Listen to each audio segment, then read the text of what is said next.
바람이 불고 시커먼 구름대가 서편으로 몰려 달리고 있었다. 근데 얘들아, 시커먼 구름이라는 건 장막구름이라고 생각을 했는데 비올 구름을 얘기를 해. 그래서 그 달려 있었다. 그 구름이 몰려 쌓이는 저 서편 하늘 끝에선 이따금 칼날 같은 번갯불도 쳤고, 이 편 하늘의 별들은 구름 사이에서 이상하게 파릇파릇 빛도 났고, 다른 구름 더미를 요리조리 헤치고 빠져나왔다가 새로 돌려오는 구름 더미에 애처롭게 휘감기고는 했다.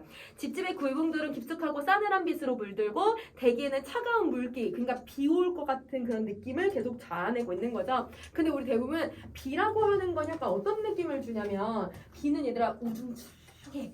얘들아 뭔가 울적한 기분을 주게 만들잖아. 그래서 지금 여기서 배경을 통해서 우리는 두 가지의 분위기를 찾을 수 있을 것 같아. 뭔가 경쾌한 분위기는 아니야. 그치? 뭔가 아까 애처롭다, 애상하다 뭐 이런 표현하니까 뭔가 애상적 분위기를 만들려고 하는 것 같아.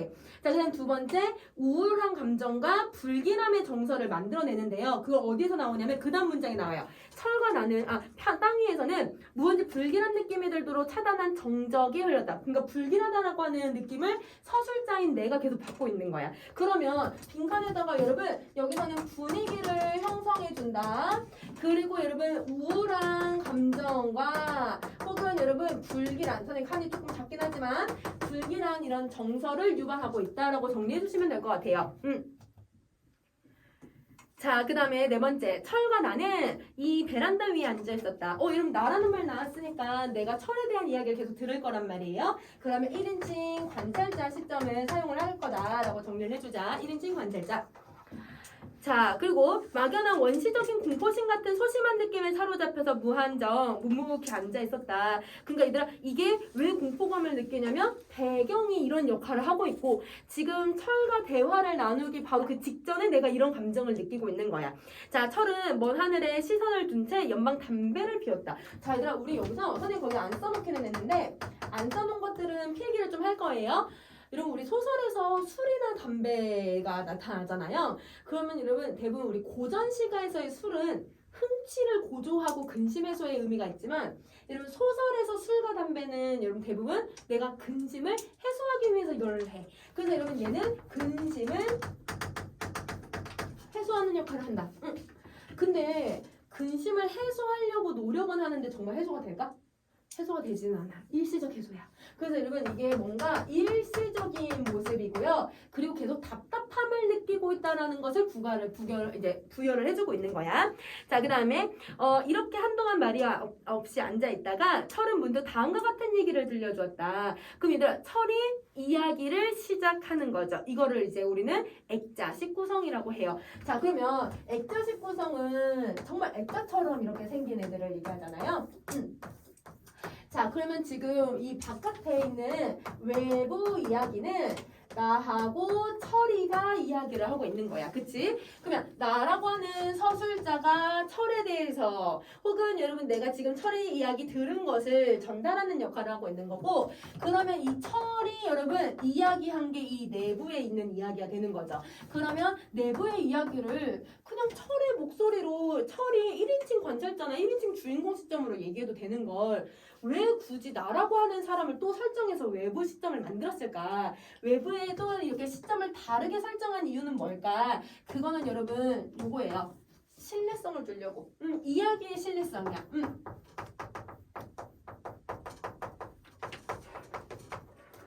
자, 그래서 여러분 내가 철의 이야기를 들었다. 내가 누구에서 봤는데, 내가 어디서 들었는데 이러면 좀 더 신뢰성을 주는 거지. 그래서 여러분 이야기의 신뢰성을 주고 그 다음에 여러분 객관적인 시선으로 이야기를 하기 위해서요. 아무래도 여러분 그 다음에 나오는 내부 이야기가 전쟁에 대한 이념에 대한 이야기가 들어가잖아요. 물론 여기 뭐 이데올로기가 엄청 심하게 들어가는 건 아니지만 전쟁이라고 하는 참혹성에 대해서 이야기를 하고 있기 때문에 객관적인 시선으로 설명하기 위해서 이렇게 서술을 해버리는 거야. 왜냐면 너무 얘들아 이 사람들을, 북한 포로가 된 사람들을 너무 편파적으로 이제 이야기를 하게 된다면 그러면 여러분 이게 어느 한쪽의 이념을 설명하는 것처럼 느껴지잖아. 그러니까 이런 모습을 가지고 있다라고 생각을 해주시면 돼요. 자, 그러면 다시 한번 가보자. 그럼 이제 내부 이야기가 5번부터 시작을 하는 거네. 자, 형은 27살이었고 동생은 22살. 형은 둔감했고 위태위태했고 솔직했고 조금 모자란 사람이었다. 여러분 서술자가 이 사람의 성격을 그냥 있는 그대로 다 설명해버려. 이 서술자가 있는 그대로 설명하는 방식을 직접적 제시라고 하죠. 그래서 여기서는 인물에 대해서 직접적으로 제시해주고 있다라고 정리해주시면 돼요. 자, 그 다음 해방 이듬해 38선에 넘어올 때 그럼 얘들 해방 이듬해니까 연도가 언제야? 1946년이야. 그치? 여러분 1946년부터 이야기를 해. 그럼 선생님이 지금 동그라미 표시해 놓은 애들은 여러분 시간적 배경들은 선생님 동그라미 표시를 해놨어요. 그래서 동그라미 표시해 놓은 애들은 시간적 배경에 해당해요. 시간적 배경. 자, 그러면 이제 계속 시간적 배경을 가지고 뭘 나타냈는지 우리 나중에 조금 한번 살펴보자. 자, 그래서 이거 넘어올 때 모두 긴장해서 숨도 제대로 쉬지 못하는 판에 큰 소리로 야, 여기가 짠말선이구나 야 하면서 드러내. 여러분 이거는 여러분 형의 대화를 통해서 성격이 드러나는 건데요. 그래서 선생님이 얘들아 6번하고 지금 8번 연결해 놓은 거 이해되세요? 6번에서는 직접적으로 성격을 드러냈죠. 맞아요? 8번에서는 성격을 어떻게 드러낸 거예요? 간접적으로 드러냈어요. 맞아요. 그래서 여러분 6번은 직접적이고 그 다음에 8번은 이렇게 인물의 대화를 통해서 드러나는 거는 간접적으로 인물의 모습을 제시해주고 있다. 이렇게 정리를 해줄게. 자, 이래 나서 일행 모두의 간담을 서늘하게 한 일이 있었다. 아버지는 그때도 형을 쥐어 박았고 형에 대해서 얘들아 단호한 태도를 갖고 있는 것 같아. 그래서 여러분 아버지는 형에 대한 단호한 마음을 가지고 있고 그 다음에 형은 엉엉 울었고 그 다음에 어머니도 찔끔찔끔 울었다. 그럼 엄마는 아이고 우리 아들 어떡하나 아이고 이러면서 엄마는 연민의 마음을 가지고 있고 자, 그래서 아버지는 애초부터 이 형을 단념하고 있었고 그리고 어머니는 불쌍해서 이따끔씩 찔끔거리고 있었다. 그래서 여러분 이 형의 그 다음에 나의 그 다음에 가족들의 관계에 대해서 지금 설명을 하고 있는 거야. 자, 이제 10번째 가자. 물론 평소에 동생에 대한 형으로서의 체모나 위신 같은 것도 전혀 신경 쓰지 않아서 이미 철들자부터 형을 대하는 동생의 눈언저리와 입가는 늘 쓴웃음 같은 것으로 어리어왔으니 그러니까 얘들아 항상 형을 볼 때마다 웃는 게 아니라 얘들아 쓴웃음 이런 냉소적인 웃음을 짓는 거잖아요. 그러면 여러분 당연히 태도도 냉소적인 차갑게 대하고 있는 거야. 그래서 거기다 태도에다가 냉소라고 써줄게. 자, 그 다음에 하얀 살갗의 야윈 얼굴에 쓴 웃음은 동생의 오연한 성미와 너무 잘 맞았다. 그럼 얘들아 오연하다라는 건 거만하고 얘들아 오만하고 얘들아 되게 차갑다라는 뜻인데요. 그러면 여러분 동생의 성격을 직접적으로 그냥 제시하고 있는 거네요. 그쵸? 자, 어머니는 형에 대한 아버지의 단념이나 동생의 이런 투가 얘들아 냉소적으로 대하는 투가 더 서러웠는지도 모른다. 그러나 형은 아버지나 어머니나 동생의 표정에 구애 없이 하루하루 천하태평이었다. 사변이 일어나자. 그럼 얘들아 50년이 됐어요. 1946년에서 자 1951년이 됐어요. 자 그래서 형제는 군인의 몸으로 제각기 북의 포로로 잡혀서 북쪽 후방으로 인계돼서 가다가 더럭 만났대. 더럭이 우연히 만났다. 근데 얘들아 이렇게 우연히 만나는 것도 되게 정말 진짜 우연인 거잖아. 그치? 이렇게 우연히 만났어. 그러면 그때 여러분 이 두 사람이 만났으니까 당연히 가족의 생사를 몰랐다가 생사를 알게 된 거고 정말 우연치 않게 포로로 가고는 있지만 만났잖아요. 그러면 어떤 마음이 드는지 한번 생각해보자. 해가 질 무렵 무너진 통천읍의 거리였다. 형은 대뜸 울음보를 터졌다. 당연히 얘들아 너무너무 반가웠겠지. 얘들아 반가움만 있었던 게 아니라 어떤 마음도 들었을 거냐면 얘들아 포로로 끌려가니까 대우가 좋았을까? 아니겠지. 그리고 이렇게 순수했던 형이 순진한 형이 전쟁에서 막 사람 죽이고 얘들아 막 사람 총칼 들어서 싸우는 게 사실 이게 가능했을까? 되게 어려웠을 거야. 그러면 형은 동생을 보자마자 그간의 서러웠던 감정들을 얘들아 이렇게 울음으로 표현을 했겠지. 그러면 이게 서러움의 마음이 여기 들어가야겠네. 그치? 자, 펄렁한 야전 잠바에 맨머리 바람이 있고 펄럭펄럭한 군화를 찌고 있었다. 자 여러분 형의 옷차림을 보세요. 형의 옷차림은 단정해요? 단정하지 않고 뭔가 펄럭펄럭 그지? 얘들아 그냥 신발도 털럭털럭하다라는 거는 얘들아 제 사이즈에 맞지 않은 신발을 신은 거야. 그러니까 여러분 뭔가 단정치 않아요. 그죠? 그쵸? 자, 그 다음에 다시 할게요. 동생도 한순간에 흠칫했지만 형이 울음을 터뜨리자 난처한 듯 살그머니 외면을 했다. 그러니까 반가움보다도 외면하고 싶은 거야. 왜? 형의 이렇게 터무니없는 그냥 무대뽀한 이런 순진함이. 그러면 여러분 어떤 모습을 보여주고 있냐면 동생은 형에 대한 심리적 거리를 두기 시작을 하는 거죠. 자, 그래서 여러분 빈칸에 심리적 거리가 있다라고 정리를 해줄 거야. 근데 형에 비해서는 동생은 주제가 조금 깔끔해서 산뜻한 초록색 군 작업 차림이었다. 그럼 여러분 동생의 옷차림을 보세요. 자, 동생의 옷차림은 어떤 모습을 가지고 있냐면 꽤나 깔끔하고 단정한 모습을 가지고 있어. 깔끔하고 단정한 모습이야. 포로이지만 똑같은 포로인데 얘들아 지금 모습이 좀 다르거든요. 그러면 형하고 동생이 이렇게 차이가 나는 건 여러분 옷에서만 그런 게 아니라 뭐도에서 나타나면 성격에서도 나타나. 형은 되게 순진하고 눈치도 없고 여러분 세상 주변 사람들 신경 쓰는 거 하나도 없어. 근데 동생은 얘들아 어떠냐면 되게 차가운 성격에다가 여러분 이런 형이 항상 눈치 없고 형이 얘들아 뭔가 실수할 수도 있을 거라고 하는 생각이 드니까 여러분 동생은 항상 형에 대한 거리감 냉소적 그리고 되게 차갑고 아까 오연한 표현을 썼잖아요. 그러면 여기서 왜 얘들아 옷차림을 이렇게 극명하게 갈리게 표현했는지 이해되니? 형과 동생의 성격을 부각시키기 위해서야. 그럼 여러분 이 여기서 옷차림을 다르게 표현을 한 거는 옷차림의 차이 즉 대비는 인물의 성격을 보여줍니다. 자, 옷차림의 차이는 여러분 인물의 성격 대비라고 생각해 주시면 돼요. 이걸 드러내고 있다. 이렇게 생각해주자. 자, 그럼 여러분 선생님 15번까지 혹시 빈칸 다 채웠니? 그러면 옆에 선생님 별표 표시해 놓은 거 한번 가자. 15번 옆에 별표 표시한 거 가자. 형과 동성의 성격은 당연히 대비가 된다. 그 대비를 통해서 우리는 뭘 하게 만드냐면 그러면 여기 맨 마지막 질문이 뭐냐면 올바른 인간의 삶은 뭘까? 인간은 어떻게 살아야 되는 걸까? 이런 고민을 하는 건데요. 이 형을 하고 동생의 대비를 시키면서 우리는 형처럼 살아야 될까? 동생처럼 살아야 될까?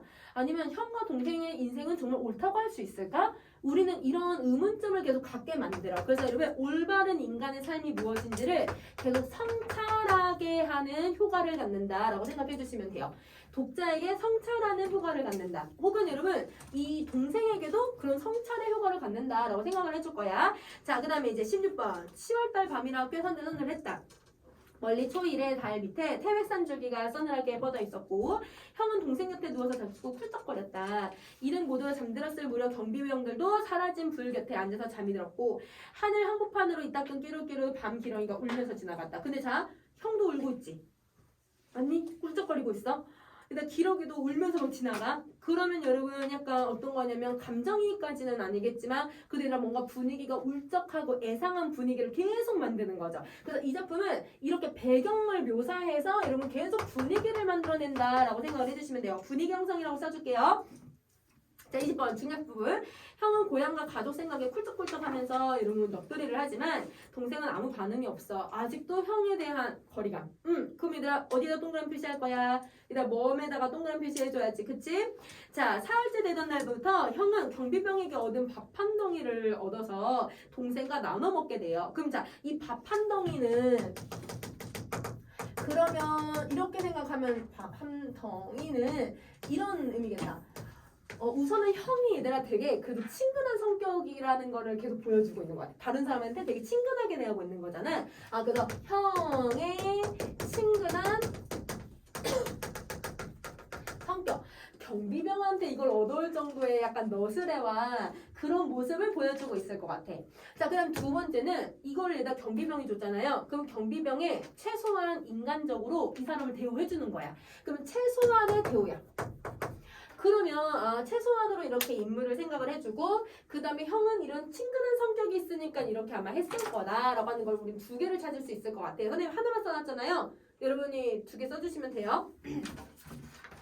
자, 그 다음 거 맞읍시다. 자, 다음 페이지. 그렇게 먹고는 한다. 이렇게 지내면서 동생은 형의 인간적인 모습에 마음을 열고 형이 울면 외면하지 않고 함께 울기 시작을 해. 그러니까 이때 이제 그러면 우리는 동병상련이라는 한자성을 쓸 수 있을 것 같고 그러면 심리적 거리가 가까워졌다라고 빈칸 채워주시면 되겠죠. 그죠? 다시 얘들아 가까움이라고 써주고 동병상련의 모습을 드러내. 자, 그래서 그래서 일행이 원산에 다다르자 두 개 경비병이 모두 바뀐다. 자, 얘들아, 경비병이 모두 바뀌어. 그럼 자, 우리 아까 그 전에 경비병은 그래도 약간 인간적인 대우를 좀 해줬잖아. 자, 그리고 공간이 여러분 선생님 지금 계속 세모 표시가 또 몇 개 있었거든요. 세모는 공간을 얘기를 해요. 아까 여러분 앞부분에서 선생님이 13번에도 통천. 그 다음에 여러분 17번에 태백산 줄기 근처 이렇게 다 표시해놨었거든. 얘가 여러분 지금 얘네들이 옮겨 나간 걸 좀 보면 약간 이런 식으로 위로 올라가고 있어요. 이 방향으로 이렇게 올라가고 있거든요. 그러면 얘네가 3팔선 이렇게 놓고 계속 싸움을 했으니까 남한 쪽에 있을 때는 그래도 경비병이 좀 그래도 얘들아 좀 이렇게 괜찮게 해줬는데 근데 얘들아 이제 북으로 올라가기 시작을 하면서 이제 이 사람들이 포로들을 데리고 북으로 가는 거잖아. 포로를 데리고 북으로 가니까 경비병들도 당연히 경비를 산엄하게 해야 돼. 왜냐면 이 포로를 나중에 소환할 수도 있는 거고 포로들을 얘네들이 도망을 치기가 더 이제 얘네들이 더 도망가고 싶은 마음이 생길 테니까 경비가 더 삼엄해질 거야. 원산이라고 하는 공간은요. 경비병들이 더 삼엄해지게 되는 어떤 공간적 배경이라고 생각을 해주시면 되고 경비병들이 더 삼엄해지면 비극성을 암시해주고 있다라고 형이 죽을 거니까 비극성을 암시한다라고 정리해주시면 돼요. 그래서 빈칸에 비극성. 자, 그 다음에 21번 가자. 이날 밤에 감시는 밤새도록 엄했다. 바깥은 첫눈이 흩날리고 있었다. 자, 그러면 여러분 첫눈은 왜 선생님 동그란 표시했냐면 이거는 이제 겨울이라고 하는 아까 10월에서 겨울이 된 거야. 자, 그러면 여러분 계속 선생님이 동그라미 표시한 애들은 시간이 계속 흘러가고 있는 걸 보여주고 있는데 시간이 어떻게 흘러가요? 순서가 뒤집어서 섞였어요? 순서대로죠. 그래서 여러분 얘는 수행적 구성이라는 것을 알려줘. 옆에다 쓸까? 얘들아? 수행적 구성이라는 걸 드러내고 그 다음에 세부 표시가 되어 있는 애들은 공간이 이동하고 있는 것을 보여주고 공간의 이동을 설명하고 그래서 작품의 구성이 두 가지가 나온 거네요. 자, 그러면 여러분 시간의 흐름하고 공간의 이동하고 그 다음에 전체는 액자식 구성 쓰고 있고 그지? 자, 그 다음 다시 가자. 형아 오름을 그치고 불스 야 눈이 내린다. 눈이 벌써 겨울이 다 됐다. 여러분 눈은요 무슨 색이에요? 흰색. 우리 여러분 흰색은 보편적으로 어떤 이미지를 가지고 있어요? 순수하고 얘들아 깨끗하고 이런 이미지를 가지고 있잖아. 그러니까 형이 뭘 부각을 시키는 거야? 순수함을 부각을 시켜. 자, 여기서의 여러분 눈은 여러분 형의 순수함을 부각을 시킨다 이렇게 생각을 해주면 될 것 같아. 근데 뒷부분에 한방눈이 내릴 때는 그건 좀 달라. 그러니까 눈이어도 똑같은 눈이어도 어떻게 얘들아 문맥상의 의미에 따라서 좀 달라질 수 있다고 생각해 주시면 될 것 같아요. 그럼 빈칸에 순수한이라고 쓰셨어요? 자, 그 다음 다시 합시다. 자, 물론 감기병의 감시가 심하니까 동생의 귀에다가 입을 대지 않고 저렇게 혼자 소리로 지켜렸다. 저것 봐, 저기, 모두 잠만 자고 있네. 동생의 허리를 쿡쿡 찌르기만 하면서. 어느새 양덕도 지났다. 양덕을 지났으니까 이제 더 북으로 올라간 거예요. 자, 하루하루 수화에 저물어갔고 하늘은 변함없이 푸르렀다. 산도들판도 눈에 덮여 있었고 경비병들도 겨울 복장을 바라보는 형의 눈에는 천진한 애들 같은 선망의 표정이 어려있곤 했다. 우리는 이렇게 포로들은 추운데 쟤는 되게 따뜻하겠다. 약간 이런 시선인 거지. 자, 날로 풀이 죽어갔다. 근데 얘들아 이렇게 선망의 대상이 있다는 거 아직은 그래도 순수한 모습이 좀 남아있는데 근데 이 순수한 형이 조금씩 뭐 하기 시작해요? 눈치를 보기 시작을 해요. 그럼 눈치를 보기 시작을 한다는 건 여러분 감시가 심해졌다는 것도 알 수 있지만 선생님 써놨지? 형의 순수함이 상실되고 있는 걸 보여주기도 해. 그래서 여러분 자 풀이 죽어갔다 옆에다가 하나 더 쓸 거야. 선생님 하나밖에 안 썼어. 자 날로 감시가 심해졌다 옆에다가 형의 순수함이 조금씩 상실되고 있다. 이렇게 정리를 해주면 될 것 같아요. 자, 그 다음 어느 날 밤이었다. 일행도 경비병들도 모두 잠들었을 무렵 형은 또 동생의 귀에다가 대고 이쯤 와서는 늘 그렇게 별나게 가라앉은 소리로 그 새끼 생각난다. 마음이 참 좋았더야. 여러분 우리 그 앞에 있었던 밥 줬던 경비병 그 사람을 얘기하고요. 자, 난 원래 다리에 담증이 있는데 너도 알잖니? 요새 좀 이상한 것 같다. 그럼 여러분 담증이 얘들아 뭔가 이제 좀 썩어가는 그런 병인데 그거를 내가 가지고 있다고 하니까 뭔가 형이 비극적인 삶을 맞이하지 않을까라는 걸 계속 암시하는 효과를 갖겠죠. 그래서 여러분 거기다가 암시라고 써주시면 돼요. 자, 그 다음 이렇게 하고는 해주시 웃었다. 얘들아 왜 해주시 웃을까? 워낙 순수한 성격이기도 하고 동생이 걱정할 거야. 그럼 여러분 그 다음에 동생이 점점점점점 얘들아 이렇게 얘기하고 있는 건 동생이 아무 말 안 하니까 무시하는 게 아니라 걱정으로 얘들아 아마 표정으로만 이렇게 형한테 얘기하고 있었을 거야. 그치? 그럼 걱정이라고 써주자. 다음 페이지. 동생은 놀라서 돌아보았다. 어느 때에서 없이 형은 쓸쓸하게 웃으면서 두 팔로 동생의 어깨를 천천히 끌어안으면서 칠성아 야 흠뻑은 춥다. 이러면 또 점점점점점 얘기하지. 여러분 다시 37번에 여러분 이렇게 생략법을 쓰는 이유는 여러분 동생이 형에 대한 걱정 놀람 이걸 드러내는 거죠. 계속 놀람, 걱정 이런 걸 드러내는 거야. 자, 저 말이다. 엄마 늘 나를 불쌍하게 여겼대야. 야, 칠성아, 내 다리 좀 이상한 것 같다. 이러면 또 점점점점점점 얘기해. 그리고 나서 이러면 40번에 뭐라고 하냐면 동생이 두 눈에 눈물이 고였대요. 그럼 여러분 여기 39번의 점점점점은 해줄 수 없는 얘들아 이런 아무것도 해줄 수 없는 동생의 슬픔. 동생의 무력감, 형에 대한 걱정, 이런 감정을 여기서 함축해서 표현하고 있다. 그러니까 여러분 이게 여러분 전지현 작가 시점이면 사실은 동생은 형의 걱정으로 인해서 뭐 이러면서 설명해도 되잖아요. 근데 그렇게 설명하지 않고 여러분 이렇게 점점점점점점을 계속 반복해주는 게 오히려 여러분 정서나 여운을 더 형성하게 만든다라고 생각해주면 될 것 같아. 자, 동생의 눈에선 다시 눈물이 피어져 나왔다. 심리적 거리감이 그럼 어떻게 됐어요? 좁혀졌죠. 아까 되게 멀었었는데 좁혀졌지 얘들아. 그치? 그러면 심리적 거리감이 좁혀지고요. 좁혀진 것뿐만 아니라 형에 대한 이해가 더 많아졌어. 그래서 빈칸에 좁혀졌다 이해. 자, 형은 벼랑간 눈이 휘둥그레져서 동생이 우니까 동생의 얼굴을 멀끔히 쳐다보면서 왜 우니? 왜 울어? 왜 그치지 못하니? 하면서 도리어 제 편에서 또 눈물을 흘리고 있었다. 이튿날 형의 걸음걸이는 눈에 띄게 절름거렸다. 혼자 소리도 풀이 없어졌고 그만큼 걸었음 무던히 왔구만. 에이 이제 좀 걷지덜 무던히 걸었구만서. 그래서 얘가 형이 막 불평불만을 하기 시작을 해. 하고는 주의의 정유형을 힐끔 곁눈질을 해보았다. 그러니까 계속 뭘 해요? 형이? 눈치를 보거든요. 아까 이러면 38선 넘을 때 그냥 거기도 군인들도 있고 되게 무서운데 그런데도 거기서도 야 여기가 38선이다 이렇게 했던 사람이 왜 눈치를 볼까? 이걸 정리 한번 해보자. 형은 주변에 사실 얘들아 시선에 신경을 써야 안 써요? 신경을 하나도 쓰지 않는 사람이야. 신경을 쓰지 않는 사람인데 그 눈치를 본다는 건 경비병들의 대우나 이런 감시가 한 인간의 이 순수함을 상실시킬 수도 있구나라고 하는 것을 보여주는 거야. 상실시킬 수도 있다. 자, 그럼 여러분 이 동생은요 형에 대해서 지금 뭔가 안타까움을 느끼고 있고 그리고 형은 계속 눈치를 본다는 건 이런 모습도 있지만 여러분 사람이 눈치를 본다라고 하는 건 어떤 전조 증상이 있으니까 눈치를 보는 게 아닐까? 그러면 여기서의 전조 증상이라는 거 아마 경비병들이 여기 생략되어 있겠지만 경비병들이 아마 이 사람들을 어떻게 대우를 했을까요?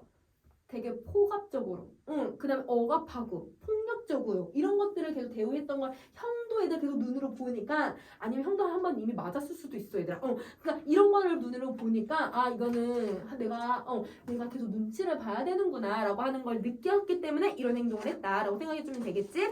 자 그다음 다시 가자. 그날 밤 형은 동생을 향해 쓸쓸하게 웃기만 했다. 칠성아 너 집에 가거든 말이다. 집에 가거든. 형이 무슨 생각을 해요? 부정적인 생각인데 이 부정적인 생각이 뭐예요?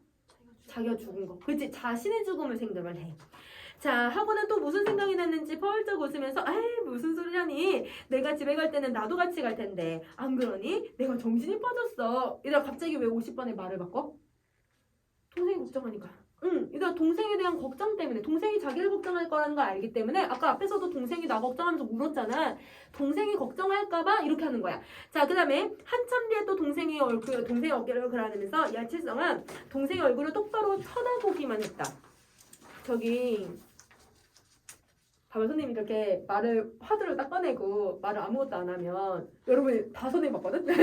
여러분 그러면 봐봐요. 선생님이 저기 하면 뒤에 뭔가 말이 더 나올 것 같잖아요. 그쵸? 뭔가 여러분한테 말을 건넬 것 같은 느낌을 주잖아요. 근데 여기서 칠성아 이름을 불러놓고 형은 얘들 가만히 들여다보고 있었대. 그럼 이 말은 여러분 형이 할 말이 있었는데 그거를 얘들아 꺼냈다는 거야 못 꺼냈다는 거야? 못 꺼냈어. 그치? 얘들아 가만히 지켜보고 있는 건 뭐냐면 형이 동생에게 할 말을 참고 있다. 그러면 여기 아마 하고 싶은 말은 유언을 남기거나 아니면 너 혹시 집에 가면 뭐 부모님께 잘해드리고 뭐 이런 말들을 아마 하려고 하지 않았을까? 나 정말 이제 약간 위기에 빠진 것 같으니까 이렇게 한다고 할 수도 있고 그러니까 나중에 뒷일을 맡길 수도 있는 거고 아니면 나 너무 무서워. 나 너무 두려워. 나 죽는 거 너무 싫어. 자기의 속마음을 얘기했을 수도 있는 거지. 그럼 여러분 여기서 밑줄 긋고 형은 이런 말을 했을 것이다 라고 하면 여러분 그거 골라내 주시면 될 것 같아요. 선생님 지금 두 개 얘기했어요. 장남으로서 집안에 대한 이야기를 하거나 아니면 두 번째 여러분 자기의 솔직한 감정 나 너무 무섭다 라고 하는 감정을 얘기하거나 이렇게 생각해 주면 될 것 같아. 자 54번 가자. 자, 바깥은 바람이 새었다. 거정문이 습기 어린 소리를 내어서 열리고 닫히고는 했다. 문이 열릴 때마다 눈 덮인 초라한 들판이 부유스름하게 아득하게 뻗어 있었다. 그럼 여러분 지금 54번도 배경을 묘사를 해주고 있는 부분인데요. 이 배경을 통해서 뭘 하고 있냐면 지금 얘들아 이 사람들의 지금 형이 죽을지도 모른다라고 하는 얘들아 이런 불안감이 가장 어떻게 된 상태야? 최고조가 되어 있는 상태거든? 그 상황에서 얘들아 막 바람이 바람소리 얘들아 막 문이 탁탁 이런 소리가 계속 들리고 밖에 얘들아 눈이 오는데 그 눈이 얘들아 막 덮이면서 눈바람 막 날리면서 얘들아 막 이런 황야 같은 그런 모습을 쭉 보여주고 있으니 당연히 이들의 불안감이 가장 고조되었을 때 그 불안함 처지라는 것을 계속 알려주는 효과를 이 배경이 하고 있는 거죠. 그래서 여러분 인물들의 처지가 어떤 상태라는 것 불안감이 가장 고조되어 있는 상태라는 것 칸이 좀 좁아요 여러분. 불안감이 고조되어 있는 처지라는 걸 보여주고 그리고 이들의 비극적인 결말을 암시해주는 효과를 갖고 자, 그 다음에 55번 가자. 동생의 눈에선 또 눈물이 흘렸고 형은 또 걱정을 하면서 왜 언니 왜? 재판에선 더 울었다. 얘들아 형이 왜 더 울까? 자기가 죽을까 너무 두려워서. 근데 동생은 걱정을 해. 동생도 달려줘야 될 것 같아. 그러니까 여러분 이 정서를 서로가 공유하고 있는 이들의 형제애를 보여주죠. 그러면 형제가 드러났으니까 당연히 여러분 지금 여기서 당연히 여러분 정서적 거리감이나 심리적 거리감이 어떻게 돼야 돼요? 좁혀진 순수가 아니라 가정 친근한 상태가 되겠지 그치? 자 그다음 다시 할게. 며칠이 지날수록 형의 걸음은 덜룩거렸고 행렬 속에서도 혼자 소리를 짓거리지 않았다. 평소에 형답지 않게 꽤나 조심스러운 얼굴빛이었다. 왜냐면 경비병들이 너무 사모만 하고 자기도 눈치를 보는 상황이니까 둘레를 두리번거리면서 경비병의 눈치를 해끔거리기만 했다. 이젠 밤에도 동생의 귀에다가 입에다 대고 짓거리지 않았고 그러나 먼 개 짖는 소리 같은 거에선 여전히 흠칫흠칫 놀랐다. 얘들아 개 짖는 소리가 막 이런 소리가 들리면 총소리처럼 느껴질 수도 있어. 아니면 얘들아 뭔가 막 이런 소리가 나니까 이런 소리에 깜짝깜짝 놀라는 거야. 왜? 자기가 죽을까봐 너무 두려워서. 자 그러면 여러분 날개 옆에다가 선생님 써놓은 거에다 빈칸을 채워보실까요? 형의 심리는요 죽을까봐 너무너무 두려워요. 그리고 생존에 대한 지금 위협감을 느끼고 있다. 위협을 느끼고 있다라고 정리를 해주시면 되겠죠. 자, 그 다음에 여러분 이제 60번 가자. 그날 밤 바깥에 한방눈이 내렸다. 우리 아까 첫눈이 왔을 때는 야 눈이다 라고 해서 형이 되게 순수한 것을 부각을 시켰잖아. 근데 여러분 한방눈이 내렸는데 그러면 여러분 눈이 내리고 있다라는 건 이들이 걸어가기가 더 힘들 거고 다리에 담증 있는 사람은 더 힘들어질 거니까 형의 시련을 암시해주고요. 자 그리고 여러분 당연히 분위기가 여러분 뭔가 애상적이고 더 비극성을 느끼게끔 분위기를 만들어낼 거야. 자 그래서 형은 불현듯 동생의 귀에다가 입을 댔다. 너 무슨 일이 생겨도 날 형이라고 그러지 마라. 에이? 자 여러분 여기서 무슨 일이라는 건 자신의 죽음을 얘기하겠죠. 내가 죽더라도 너 절대 이러면 안 돼. 이렇게 얘기를 하는 거야. 자, 그 다음에 어느 때답지 않게 숙성한 사람 같은 여러분 억양이었다. 근데 여러분 성숙이랑 똑같은 말인데 숙성이라고 하면 사람을 숙성시킨다. 이 표현 좀 사실 아무리 생각해도 숙성이라는 표현은 좀 그래. 근데 우리 돼지고기나 소고기 이런 거 숙성시킨다고 하지 이건 좀 그렇잖아. 자, 울지도 말고 모르는 채만 해. 꼭 동생은 일부러 큰 소리로 야 눈이 내린다. 형의 말을 동생이 대신하죠. 그럼 자 의도는 형이 뭘 해주려고 하는 거예요? 걱정을 얘들 근심을 걱정을 해소해 주려고 해. 근데 얘들아 오히려 이게 더 비극적이야. 형이 얘들아 이런 순수했던 사람이 자기가 아프고 자기가 너무 죽을까봐 두려움을 느꼈기 때문에 그거를 동생이 대신 이렇게 해주고 있다는 거. 그러니까 이재교 동생하고 형제를 생성했단 말이에요. 그러니까 비극성을 더 만든다. 자, 그 다음에 형이 짓거릴 소리를 자기가 대신하고 있다고 생각을 했다. 자, 형은 이미 꾹하니 굳은 표정이었다. 그럼 여러분 68번에서 이거는 형이 말을 안 하고 있는 거잖아. 근데 아까 앞에서는 여러분 동생이 말을 안 하고 있었잖아요. 근데 여기서 형이 말을 하고 있지 않다는 건 여기서는 무슨 마음일까요? 동생이 자기를 위로해도 그에다 두려움은 해소가 되지 않는 걸 얘기하는 거지. 그래서 여러분 이거는 두려움과 불안함 때문에 이런 마음 때문에 굳은 표정이고 말을 하고 있구나 라고 생각해 주시면 돼요. 자, 70번. 동생은 안타까워서 또 울었다. 형을 끌어안고 귀에다가 입을 대고 형아 정신 차려. 이튿날 한낮이 기울어서 영의 어떤 이 고개에 다다르다. 형은 동생의 허벅다리를 쿡 찌르고는 걷던 자리에서 털썩 주저앉고 말았다. 여러분 이렇게 쿡 찌르는 거는 여러분 어젯밤에 얘기했듯이 자기를 뭐 하지 말라고 아는 척하지 말라고. 그래서 여러분 거기다가 아는 척이라고 써주시고요. 자, 형이 걸음걸이를 주위에 보하여 오던 한 사람이 뒤에서 따발총을 휘둘러 쏘았다. 얘들아, 사람이 괜찮아? 라고 하는 것도 아니고 그냥 다다다다 그냥 쏴버리는 거네. 그러면 여러분 여기서 이 사람이 얼마나 폭력적인 행동을 하고 있는지를 보여주자. 그리고 인간적인 대우라는 건 하나도 없어요. 너무 비정해 얘들아. 자, 그 다음에 세 번째. 인간성도 상실했네. 자, 그래서 이런 모습을 드러내고 근데 이렇게 한번 생각해보자. 이 사람이 이 경비병이 처음부터 이랬을까를 생각을 해보자. 물론 이렇게 인간 쓰레기일 수도 있지만 얘들아 진짜 이 사람이 이랬을까? 처음부터 이랬을까? 이 경비병들도? 아닐 거야. 뭐가 이렇게 만든 거예요? 전쟁이. 그렇지. 이러면 이 인간도 이 경비병의 이런 모습도 뭐가 요인이냐면 근본적인 여러분 요인은요. 근본적인 원인은 전쟁이에요.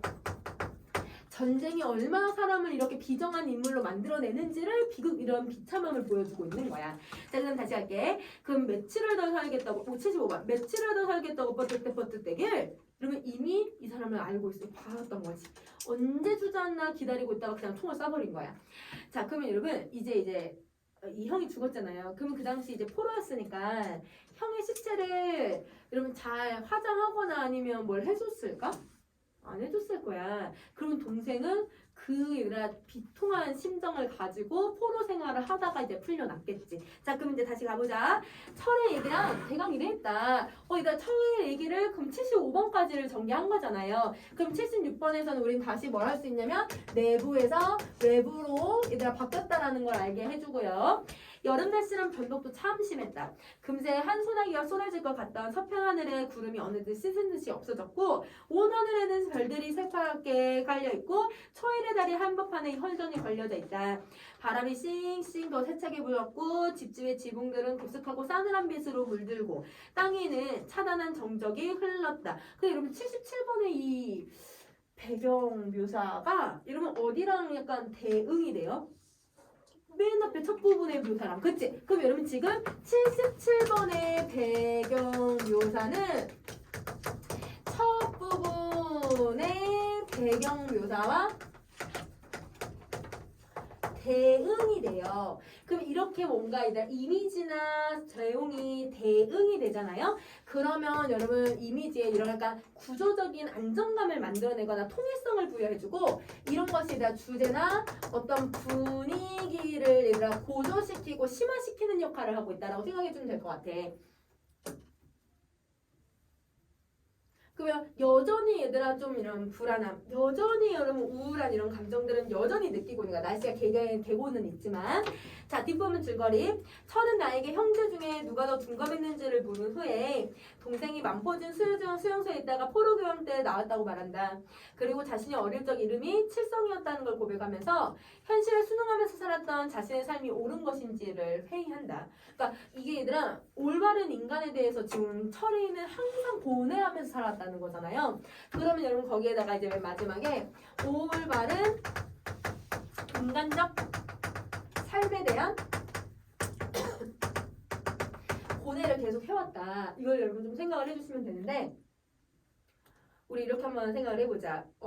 여러분 누군가를 위해서 동생을 위해서 자기가 너무 두렵지만 여러분 자기가 죽기 바로 직전까지 동생을 배려하면서 쿡 찔러가지고 죽은 이 형의 모습처럼 살아야 되는 것인가? 순수하고 사람들한테 손가락질을 받고 이러면서 살아온 게 과연 맞는 걸까? 아니면 여러분 자기처럼 뭔가 열심히 살고 그 다음에 여러분 자기처럼 뭔가 모든 걸 열심히 하고 이러면 세상을 좀 냉철하게 좀 바라보면서 그러면서 여러분 형이 시키는 대로 형의 죽음의 앞에서 내가 형이 죽었다고 울지도 못하는 그렇게 살아야 되는 걸까? 그게 어떤 삶이 과연 옳은 걸까? 그러면 여러분 우리는 당연히 형의 삶이 당연히 옳지? 라고 하면서도 이들 막상 그렇게 살려고 하면 저렇게 살 수 있을까? 이런 생각이 들잖아요. 그런 삶에 대한 성찰을 하게 만드는 작품이다 라고 생각을 해주시면 돼요. 자 그러면 여러분 뒤에 8쪽 9쪽 여러분 선생님 정리해놓은 건 다시 한번 읽어보시면 될 것 같고 지문에서 다 설명했던 거니까 그러면 선생님이랑 그쪽에 핵심 정리만 빈칸 채워봅시다. 자 핵심 정리 이런 구성은 액자식 구성을 사용을 하고 있고요. 자 그 다음에 외부에는 1인칭 관찰자 시점을 사용을 하고 내부는 전지적 작가 시점을 사용을 해요. 그럼 이 글의 주제는 자 인간이 가지고 있는 그 근원적인 인간성이 무엇일까? 근원적인 인간성의 소중함과 극한 상황에서 모색하는 올바른 삶이란 무엇일까? 이런 것들을 고뇌하게 만드는 작품이다. 이렇게 정리해주면 될 것 같아. 자, 그 다음에